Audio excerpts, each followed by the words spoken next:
చెబుతున్న ఒక్క రూపాయి అప్పు కూడా నీకు తెలిసి ఎవరి దగ్గర తీసుకుంటే నువ్వు ఎట్టి పరిస్థితుల్లో దాన్ని తీర్చేయాల్సిందే.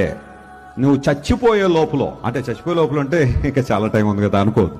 మామూలు చెప్తున్నాను నేను, నీ మీద రుణం ఉండడానికి వీళ్ళే. నీకు తెలిసి ఎవరి దగ్గర డబ్బులు తీసుకున్నావా, ఇచ్చేసాయి. కొన్ని సందర్భాల్లో ఉన్న డబ్బులు తీసుకున్న తర్వాత వాళ్ళు మర్చిపోయి ఉండొచ్చా, అమ్మయ్య అడగట్లేదు కదా, మర్చిపోయారు, అల్జైమర్స్ ఏమైనా వచ్చేసిందా వాళ్ళకి, థ్యాంక్ గాడ్ అనకో. వాళ్ళు మర్చిపోయినా నీ గుర్తుంటే దేవుడిని గుర్తు చేస్తే తీసుకెళ్ళా డబ్బులు ఏం చేయాలా, ఇచ్చేశారు.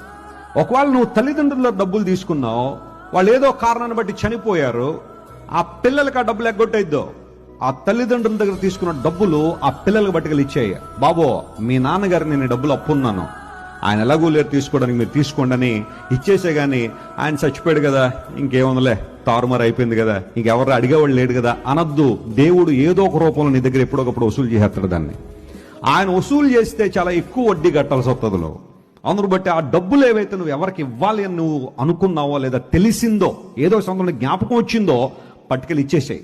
అది క్రైస్తవ ధర్మం లేదా క్రైస్తవ విశ్వాసంలో చాలా ప్రాముఖ్యమైన అంశం. అది దేవుని ఆశీర్వాదాలు నీకు వస్తాయి. దేవుడు నిన్ను ఏదో ఒక విధానంలో ఆశీర్వదిస్తాడు ఆ కార్యం చేయడం ద్వారా.